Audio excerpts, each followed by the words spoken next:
A couple of things that we found out towards the end of December. I had asked my engineer to take a look at activity when it comes to these wind farms, and from the time I mentioned that to the time he looked it up again, over a span of about 6 weeks, we found that there were 360 new records for the FAA database. That's huge, right? Now, out of those 360, 110 are complete new filing. That means new towers, new wind turbines. I don't know where it is. That's too much in the minutia, but I wanted to get some high-level statistics to point out that this really needs some serious attention, like yesterday. In addition to that, the remaining are modifications to the existing filings. That means that the original filings, they could have had filings that were more forgiving and assumed 200-foot span between where they wanted to put the X, and now they're locking that down to somewhere that's somewhere within that 200 feet, so they have to mark that and update the filings. So those are risk items because we're not quite sure where those are going to end up. But one of the pieces I thought was interesting, I kind of went online and took a quick look, and I found that looking at the electric grid for Iowa, more than a third of it is wind farms, and that's going to increase. We do have whatever you think of it, there's an advantage and a disadvantage to the federal shutdown right now. That means that these filings are not being processed. That means that there's still an opportunity to, jump in again with the session now to try to figure out how we're going to deal with this. But the downside to that is when it opens up again, who knows how many are going to be backlogged waiting to happen, right? So if in a span of 6 weeks we had 360, it's going to be big. I mean, that was a big surprise when I started seeing them pop up on I-80. That's what triggered me going back to that website and just deciding to add one just in case. Isn't the Iowa Falls shot between 2 and 1? Yes. The Iowa Falls was one of those sites where we could move it left, we could move it right, up or down, because it was threaded between wind farms. To the Grundy? What was that? The Grundy site? I can't remember which way it goes, but it was Hardin down southeast direction. I can't remember what that place was. But yeah, it was literally between. I mean, you can see it on Google Maps and everything. It's just right in between two turbines. I was just talking to Tom about what you're talking about. Look at your map, Melvin. Is that site? The sites in Hardin and Grundy counties.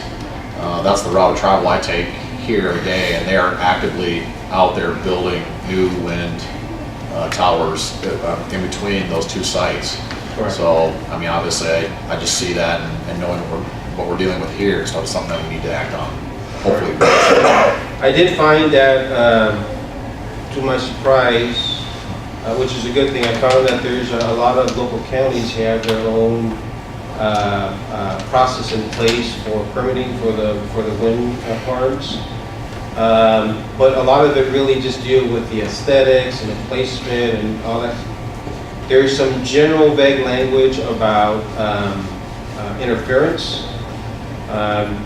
but there's nothing about coordinating right with local jurisdictions and whatnot. So our focus, at least for this body, is not really about preventing the wind farms. It's just coordinating with them so that when they put these things in place, we make sure that they're not breaking the path.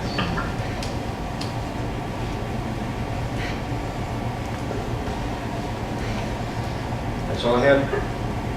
I will tell the board I'm meeting with the Iowa Utilities Board in the next week to immediately address this. And this isn't just an Iowa problem, it's a nationwide problem.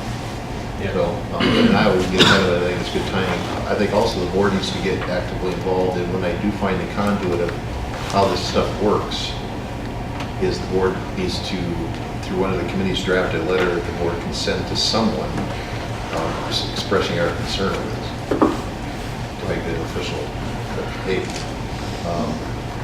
Don't knock off our microwave signal that public safety is using. Because there were, for what I found, there were several bodies that local jurisdictions can work with that seem to represent the state somehow. I saw even DOT mentioned in there, so I thought that was interesting. But again, just working with the legislature and the governor's office would probably make a huge difference just to formalize this, just to get ahead of it before it becomes a major problem. Because at this rate, it could become a problem a month after you turn it over. Yes, sir. I heard radio broadcast from somebody from Mid-American that 36% for energy from wind will soon be 100% in Iowa and will be a net exporter. So yeah, it's we're prime location for wind energy. Okay. All right. Any questions? Thank you. Good information. We move on to the FirstNet AT&T update. He's coming around.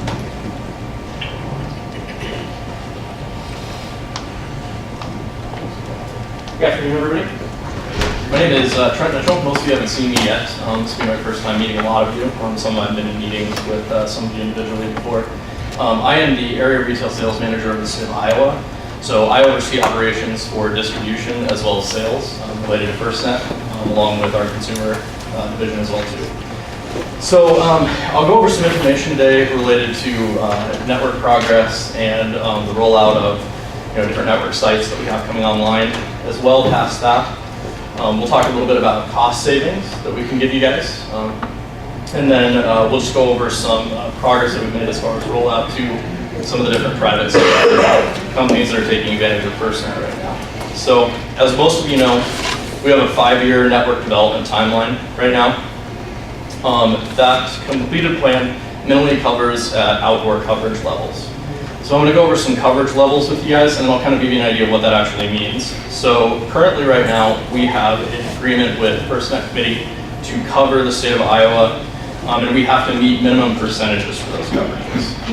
So we have an agreement to meet a 98.44% of the rural area of Iowa. That's geographical, okay? And then we also have a commitment of meeting 100% of urban area coverage. That's also geographical. We also have a commitment to meet 99.15% of rural population coverage and 100% of urban population coverage. So I think this needs a little bit of explanation. Most carriers won't ever guarantee coverage geographically. They only guarantee coverage from a population basis. And the reason why we do that is pretty clear. If you've got a bunch of cows out in the middle of nowhere that aren't using cell phones, it's usually not a great idea to be extending coverage to those areas. But with a product like FirstNet, it's a little bit different. You want to cover as much of the geographical area as you possibly can. So this is a really great commitment that AT&T and FirstNet are making because this is as close as you can get to a guarantee of coverage. Because we actually have entered into a 25-year contract with the FirstNet Committee and the federal level to meet these requirements. So from the perspective of if you've got chiefs or you've got any agencies that are out in very rural areas that at times can struggle with coverage, this is something where we're going to be guaranteeing coverage in those areas going forward. And at the end of this 5-year network deployment timeline, we will have met those percentages of coverage of the state of Iowa. Past that, we're also looking at doing LTE expansion sites. So what that can mean is, I'm sure you've all heard of 5G rollout.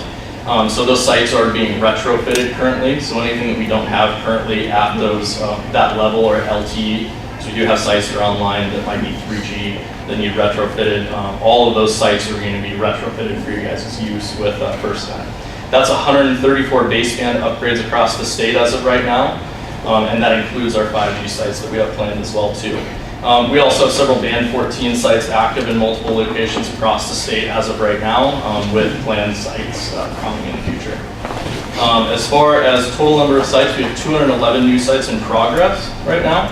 with 82 sites currently on board since the beginning of this 5-year timeline. That's also 56 bandwidth expansion sites that we're looking at putting up as well to we're retrofitting.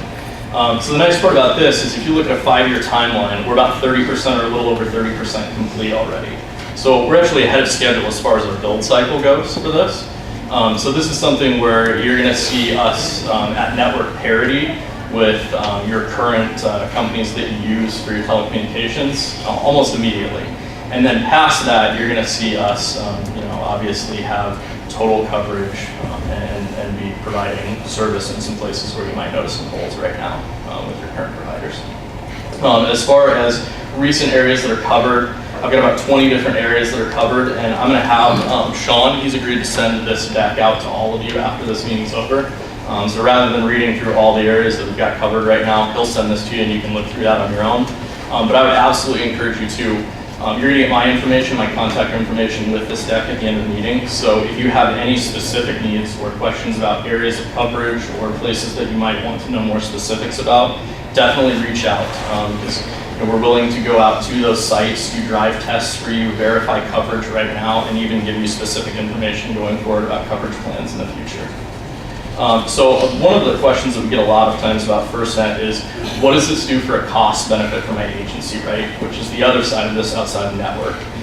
From a cost benefit perspective, we've negotiated individual pricing for the state of Iowa that only Iowa agencies will get. So you're looking at a per line device charge of $45 or under, depending on the type of device you use. So a lot of you have mobile data devices that are in either your squad cars, your fire trucks, that kind of thing, any of your vehicles, as well as up to smartphones that any of your frontline employees might use. What we do when we structure our pricing is we do it per device rather than by a data pack. So I think it's an industry standard now where what you look at is you have a data pack that provides the bulk of the data to the account, and then you have an individual per device price. Now, the majority of your cost associated with these plans is going to come from that data pack. You're looking at several hundreds of dollars for the data to be provided to the account, and then each individual cost for the device gets you things like messaging ability and phone calls, that kind of stuff. With FirstNet, we give you an individual device price, and that is all you pay. So we're really skipping that normal consumer plan where we have like a data pack that's added on to the front of that. Most of the standard carriers will put a limit on the amount of lines you can have attached to one data pack, and this is where your cost really skyrockets. So generally the industry standard is 10 lines per device data pack. So if you've got a data pack that you're looking at paying $200 to $300 for, if you've got a 10 line limit for that, and you've got a 100 line or a 200 line account, well then you're going to be charged that data pack 10, 20, 30 times depending on how many devices you have to have on there. And that's where you really see your costs start to get out of control. So the way that we help you guys control that is by limiting to just a per line charge.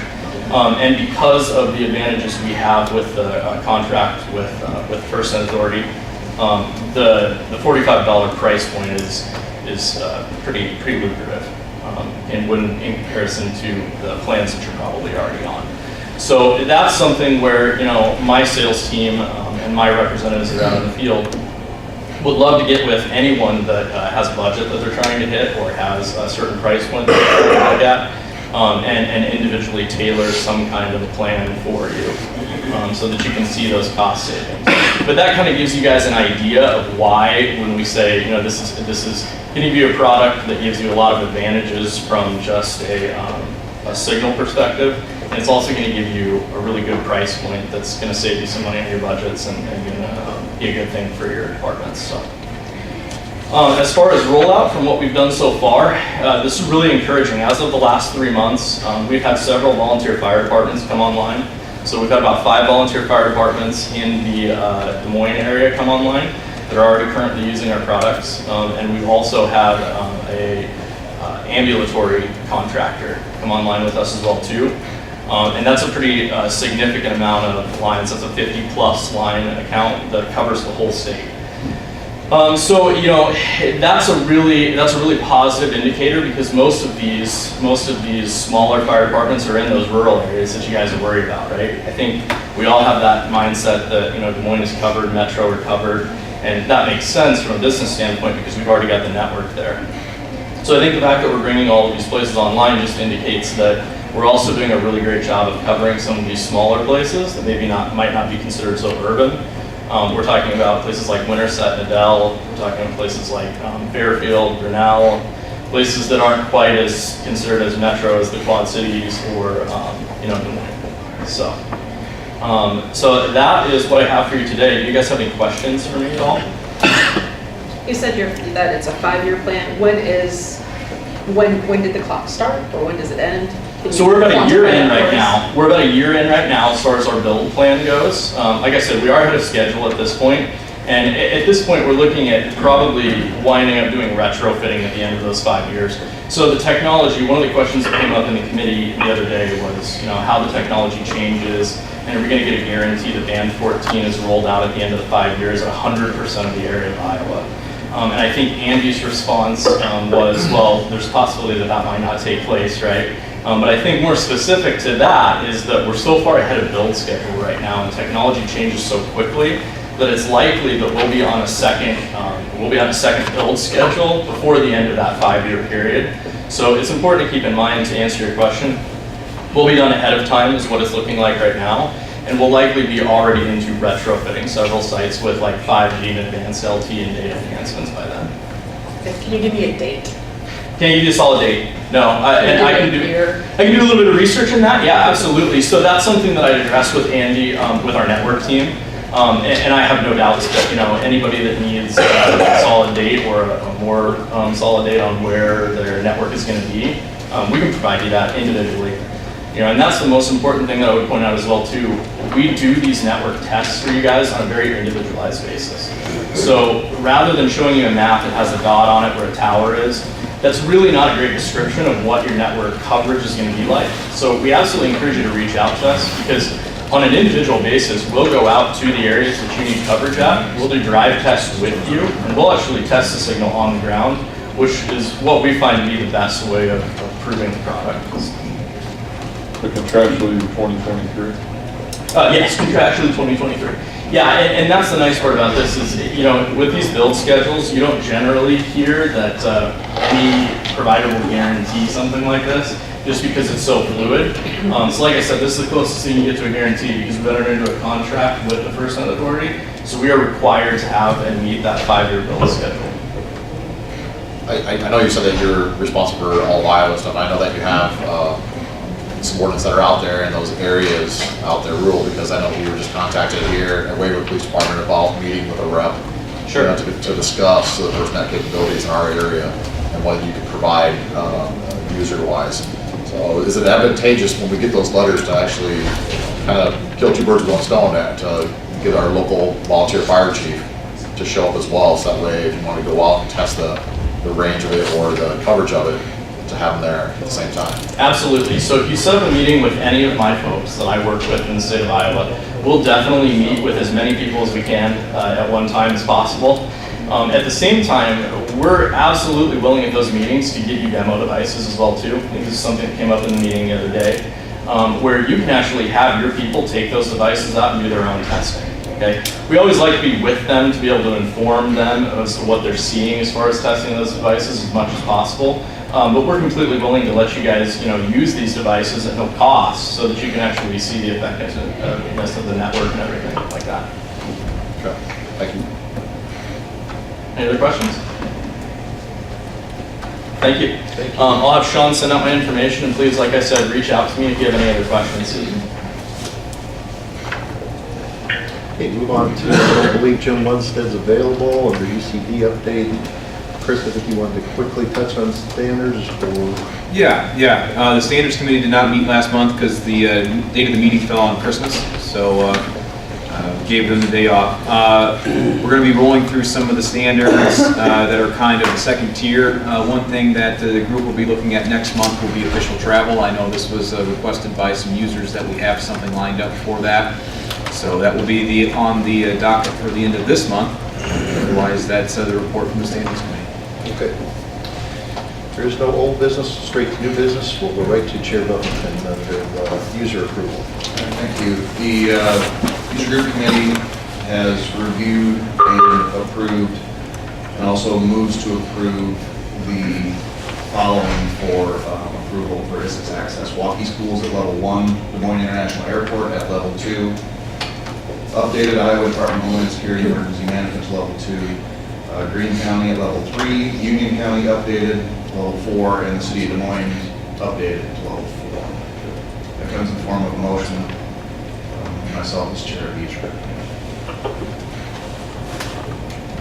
Okay, got a motion for the approval of the 6 under new business, which is Waukee, Des Moines, Homeland Security, updated Greene, Union, City of Des Moines. Do I have a second? Second, John Benson. Any further discussion? Holly, if you could do a roll call, please, since we have some people on the phone. Take a roll call vote.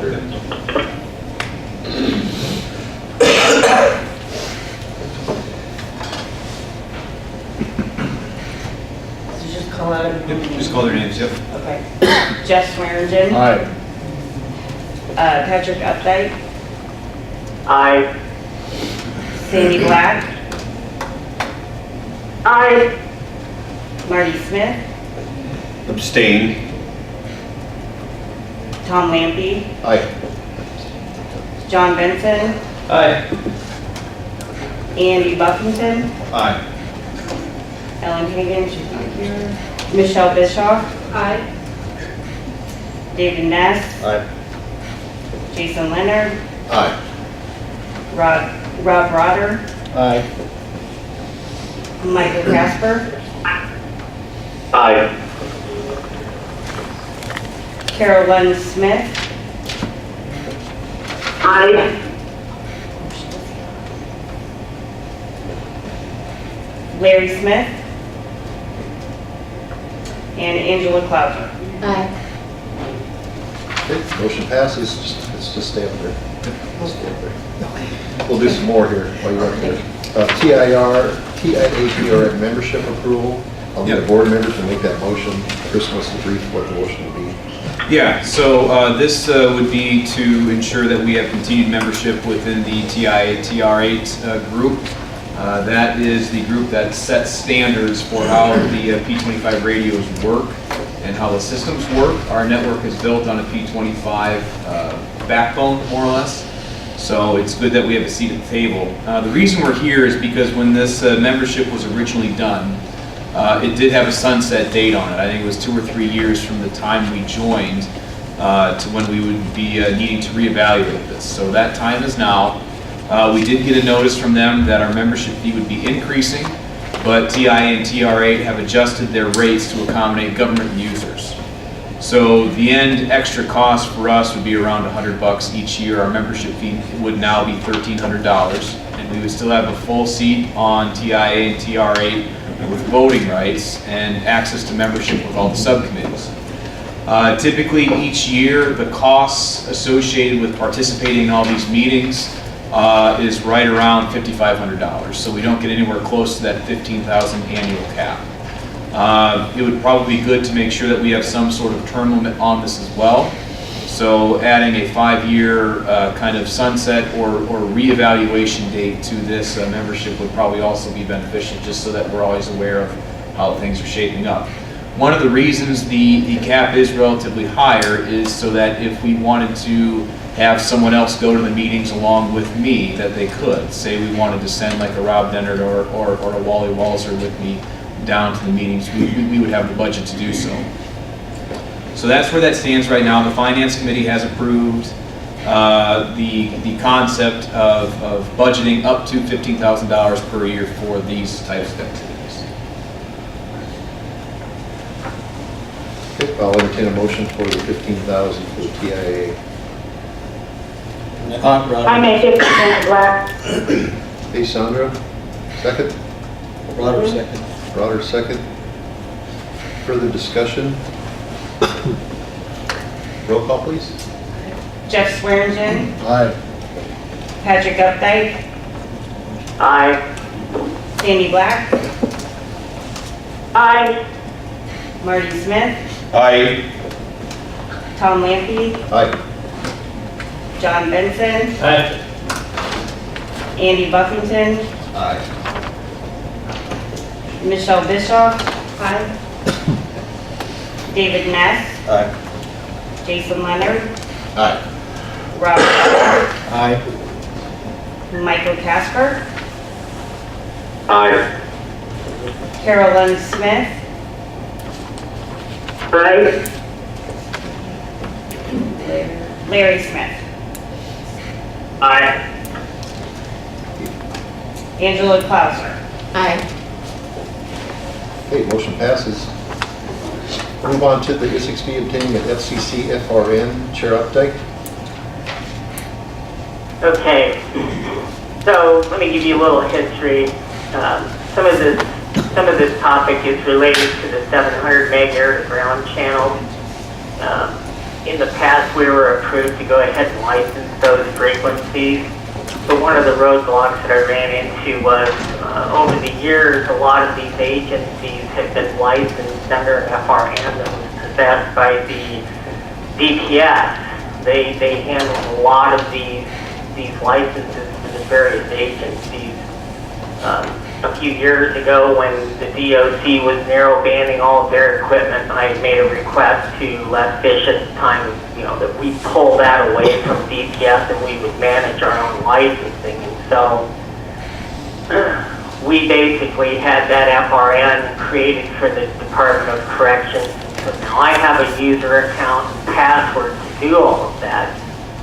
And so we've been debating this issue for a long time. How are we going to license these air-to-ground channels, not to mention any future frequencies that we may pick up for scene of action channels, whatever that may be. Now, I know our scene of action channels that we have in the 700 meg band, that was all licensed under DPS at the time.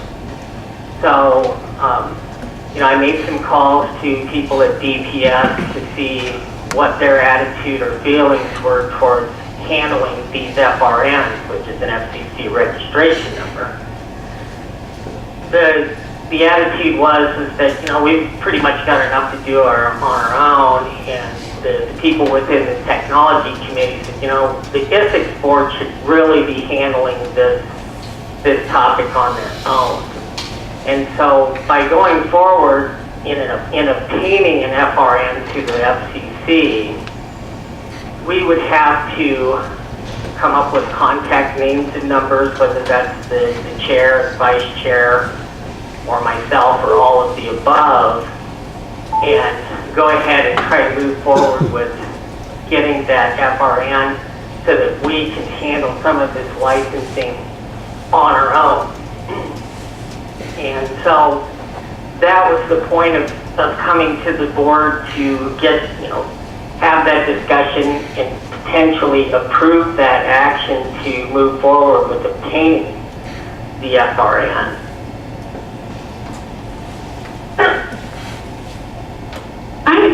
Excuse me, this is Sandra Black. I thought I saw that ISICS did have an FRN at one time.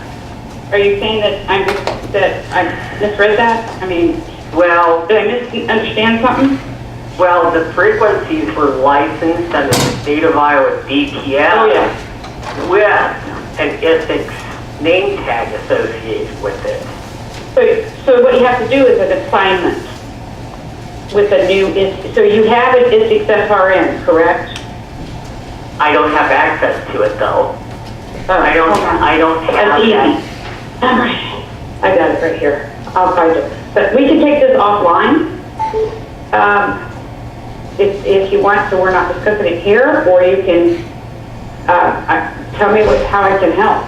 I know that I've been a little busy right now, but I'm certainly willing to do whatever I can to help so that we can get this straightened out. So it's going to take us an assignment. It's an assignment between the DPS and over to ISICS. And once you have ISICS FRN number all straightened out, then it's just a matter of doing what we call an AA filing.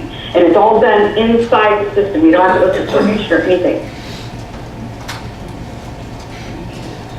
As long as we already I have would- an FRN is what I'm hearing, I don't think we need a motion to do it again. I think it's just a paperwork access problem. Is that what I'm hearing? Yep, to get access, I don't mean to interrupt, Patrick, if you want if you want me to, I can tell you how we can fix that access issue, but, I just don't want to step on anybody's toes, so. No, actually, if there is an easier way, like what you're suggesting, I'm all for that.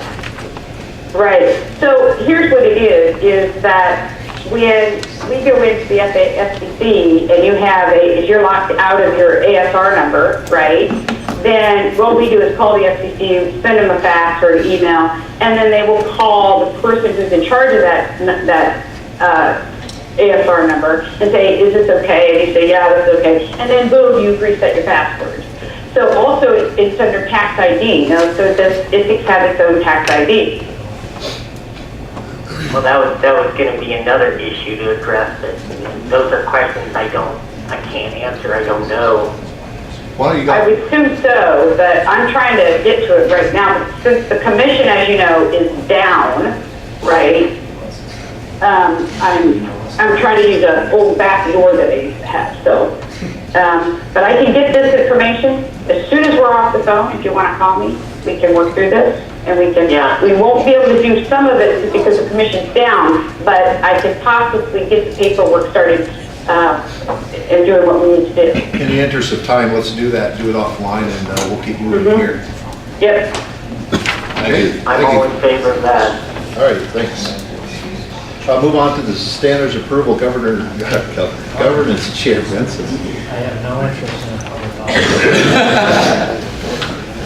All right, so we undertook, as I mentioned earlier, we undertook consideration of 3 standards. We did make some minor edits to the 3 that you have in front of you. The first being announcement standard, the second, the public safety communications center standard, and third, requesting access and participation update. I do believe public safety has kind of been up and down. Was announcements up and down too? Yes. Yeah.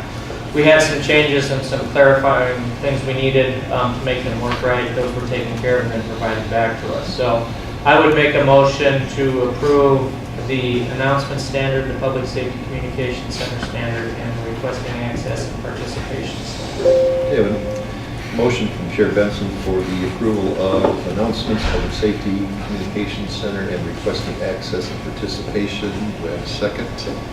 Second. Second, Buffington. Any further discussion? All in favor? Aye. Opposed? Motion passes. Move on to Homeland Security grants. Yeah, I can take care of this. We received notice that there are some grant opportunities available through HSGP for 2019.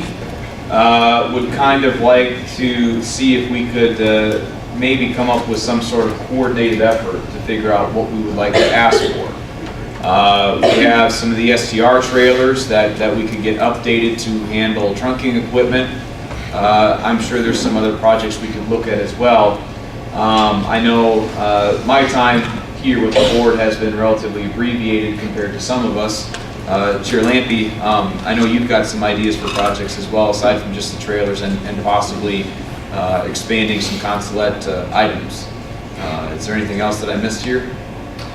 No, I think, unless the board wants a motion, I think we can probably allow Chris to look at some grants, and when he finds one, throw it to a committee, and then have the committee bring it that we want to apply for the dollars and what it's for. Is that okay? Okay, hearing none, we'll have you do that. Chris, this is Larry Smith. Go ahead. Yes, Larry. I want a suggestion for maybe to be able to buy consulates for our National Weather Service offices or partners. I will add that to the list of things to look at, Larry, but there may be an issue with that because in that case with this grant program, someone might raise an eyebrow because we would be getting federal dollars through a grant and then buying something, and then the recipient of that equipment would be a federal agency. That might raise an eyebrow, but I will look into it. Okay, thanks. All right, moving on. Deputy Swick. So last item on the new business. Okay, per the conversation we had earlier during the operations committee report, I'm going to make a motion that we reinitiate the deputy SWIC position with the appointment of Wally Walzer as the deputy SWIC, keeping in mind that it is an uncompensated position, only to be reimbursed for his travel expenses. Okay, a motion for the deputy SWIC from Vice Chair Leonard. Yes, sir. Ness is a second. Further discussion? Has Wally been talked about? Yes. Okay. I will take a final roll call on that. Teach him not to show up.